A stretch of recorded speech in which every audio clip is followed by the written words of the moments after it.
grave of Sir Walter Dibbs, inventor of the dib. Sponsored by Tire Depot.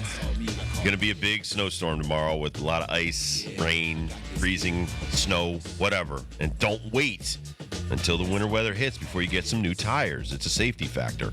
Worn or uneven treads in the winter can quickly lead to unsafe driving conditions. You don't want to put your family at risk. Go to Central Connecticut's #1 tire source. Friendly expert service. I've been going to Tony long before I was advertising for Tony. I mean, I'm going back 30 years. Cooper Tires, Michelin, BF Goodrich, Hankook. He's got everything. Firestone, whatever you need on your car. Tony and his team of experts over there at Tire Depot can put you in business and get you the best on your car for whatever you can afford. So support local, just off Route 6 in Bristol behind Betting Barn, or online at TireDepotCT.com. Who can you count on the most in the Super Bowl? I'm going to go with Big Red, man. I'm going to go with the head coach, Andy Reid. I think that this guy's been through it more than anyone else on the field on Sunday, players, referees included. There's an argument. I know it's not going to win around here, but there's an argument he is the best coach in the history of the NFL. And if he wins another one, he's going to get closer to winning that argument every time. Don't forget, he was a legend when he was on that other green team that he's playing. When he coached the Philadelphia Eagles, he was a hell of a coach. Just like the run for the Kansas City Chiefs AFC championships, the Eagles had quite an NFC championship run during the Andy Reid days. So I agree with you on that. I mean, I think the guy I can count on the most is Patrick Mahomes. I think that guy, whether he's got a bad ankle, a bad knee, he's a thinker. But when you look at Hall of Famers and superstars, when everybody else's hair's on fire, they have a calmness about them. It's like Tom Brady, Joe Montana, Terry Bradshaw, Roger Staubach, Troy Aikman. You look at the best quarterbacks of all time, Dan Marino. I mean, it's always like Phil Simms used to be a guy I thought was incredible. Then it was Eli Manning that will stand there. Even Tony Romo, I could give this guy credit for that. He will stand there. He has the discipline to stand there and get destroyed to make sure he gets the pass to its destination. And that, to me, is Patrick Mahomes. Watching this guy, even after the Buccaneers beat them, I still thought that Mahomes was the best quarterback in that Super Bowl. Now 5 years later, what do they have? 3 wins, going for 3 in a row. I mean, this guy, I don't want to say he's automatic, but his brain thinks differently than everybody else on the football field. And I've played with guys at the major league level. I played against a lot of Hall of Famers, played with Barry Larkin. Here's the thing about Lark.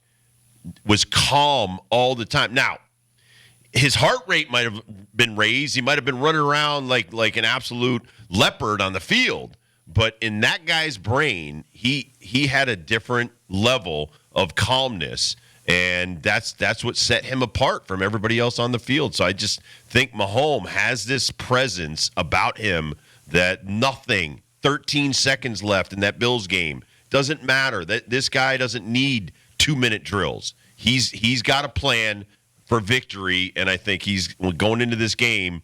Now that he's done it so many times, it's I don't want to say it's another football game for him, but when they talk about the moment won't be too big for him, I think that's a joke at this point with Mahomes. The whole team that's been there for this run, I mean, the Kansas City Chiefs, they feel a lot like the New England Patriots because of that factor. Whether it's 28-3 at halftime, whether you have a possession to kill on defense to get the ball back for a possible last-second field goal, these guys aren't panicking in those kind of moments, and it seems like the coaching staff continues to put this team in the right positions, going for it when they need to go for it, punting it, kicking the field goal when they need to. And I love the special teams of this Kansas City Chiefs as well. With those blocked field goals that they've had this year to win ball games, that's something special. On the other side, I really trust Saquon more than anybody. Yep. Saquon, to me, is the player in this game the most hungry and desperate for this championship win. We shall see. You got me, you, who was that? I think that was Kurt. No, it was me because I was doing a podcast last night with Chef Plum. Oh, Chef Plumcon. Yeah, I agree with the Saquon thing but he's a game changer. Here's the thing. Saquon is like Aaron Judge, and he's a game changer. But if you try to take him out of the game, he may not be significant. The difference is Mahomes has the ball. He's hiking it. He's getting the ball, and he's in control of the next step after that. You got to get the ball to Saquon. Somebody can possibly take that away on the other side of the ball with the Chiefs. And then it comes down to Jalen Hurts having to beat you. And I think if Hurts has to throw the ball 40 times in this football game, I think the Eagles are screwed. So if you get 25 or 30 touches to Saquon, I think this is a good football game. When it comes to the least I can trust in this football game, Jalen's not on top of my list, but he kind of is on my list because of his quarterback skills. He's limited in the passing game, and I think he's a lot better passer than people give him credit for, but he is limited in the passing game. And I'm not saying he's going to throw interceptions. I'm not saying he's going to throw fumbles. I'm just saying he might not be able to move the chains if they stack the box as much as we feel like he is, because this Kansas City defense is a lot better than people think. I don't trust this coach on the Eagles, though. Nick Sirianni is my least trustworthy guy in this football game. Well, I mean, Andy's got the experience. Sirianni has had doubts about him. I don't want to. Sirianni's done stuff this season, man, that make me like, what are you doing? I think that when it comes down to coaching, in regular season, in the postseason, and there's things like that in different sports, I think it's the 2 minutes at the end of the first half or the 2 minutes at the end of the football game. And you have to make sure if his defense is on the field against the Chiefs and you have the lead in the last 2 minutes, you can't put this team in a prevent defense. You have to be aggressive. You have to keep pressure on Mahomes. If you have the lead at the end of the football game, you have to bury the Chiefs. If you give them any room to operate, they will beat you. And I think it's going to come down to who's got the football last that wins this football game. And whether it goes to overtime, whether it's the last 2 minutes, last 1 minute of a football game, you want to make sure that the Eagles have the football on offense. Because if it comes down to the Chiefs in a tight game, or Butker's got to kick a 50-yard field goal, don't give them that opportunity. Anybody who ever has given them the opportunity to beat them has lost. It's really hard to look at the schedule of the Chiefs and just pick it apart here and there because you can't. I mean, their losses at Buffalo in a game where the Bills played great, but it was only a 30-21 loss. For the Eagles, after that loss to the Buccaneers, they flipped the switch, man. I mean, they were started 2-2. All the hate came down towards Sirianni's way from that fan base, and they just started beating teams up bad. They just started feeding Saquon, knew what they had. The only loss since then in the middle of that was against the Commanders with just a stellar performance from a Jaden Daniels, 36-33. Both of these teams, like if you were going to put, I know the Detroit Lions were the top seed in the NFC, but if this was a BCS game, this is 1 versus 3, man, in the league. Like this is the top two teams that have really been stellar champions all the way since week 5 in this league. I think the Eagles are more of a keep it simple, stupid, because they have Saquon. If they see you try to creep up with your safeties, stack the box, then they keep it simple with going over top. They got 2 dynamite receivers we barely talk about. A.J. Brown. A.J. Brown is so much better than his statistics this year. He's been eating up double teams.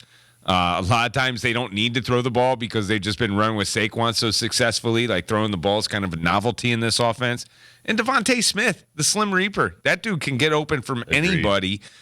So I really think that is where this game is when the Eagles have the ball. Yeah, you got to stop Saquon. Everybody and their grandma knows that. But again, we were saying this in the Washington game with Golick Sr., can they pick apart or can the defense go one-on-one and hang with A.J. Brown and Devontae Smith? Or can Hurts pick them apart with what they've got in the passing game? I also think Dallas Goedert's underrated in this game. The tight end on that side. We talk about Travis Kelce all the time, but Goddard's been great. I think Chris Jones, for me, on the Chiefs side, very reliable, box, right, someone I can count on. But making sure that if Hurts needs to do some kind of 3rd and 5, 3rd and 6, that he's pressured and makes bad decisions. And I think the defense has a lot to do with that. Yeah, when Spagnuolo loves him and totally trusts him. Same with Andy Reid. Like Chris Jones is the captain on that side. And he can make adjustments at the defensive front position, a defensive end, or sliding into that B technique or the B gap as a defensive tackle, and still know, looking at a defensive formation, whether or not his guys behind him are set up right. Like, that's how smart Chris Jones is on the defensive side of the ball. It's going to be a great game, man, because I think both these teams match up very well. Very well. Most definitely. Listen, I think they're two of the most even teams at this point. I thought the Commanders would have played a little bit better, given the Eagles more of a fight. But the Eagles are just they're a superior team this year. And I'm telling you what, you've got your heart and souls in Saquon Barkley. You know, running backs in these games, I think it was Jimmy Smith years ago with the Redskins, ran for like 200 and something yards. You can take over a football game, have the ball for 40 minutes, and not even let the Chiefs in this football game. You know, Steve Spagnuolo, by the way, found this out yesterday. Graduate of Springfield College back in 1980. UMass grad assistant. A dude's got a bunch of New England ties. Maine defensive coordinator. Did all that before he went pro, before you knew about him. Hanging around here. All right. Super factoids. Time to do our bagel challenge between the rounds. 860-522-3776. Between rounds bakery sandwich perfect score challenge.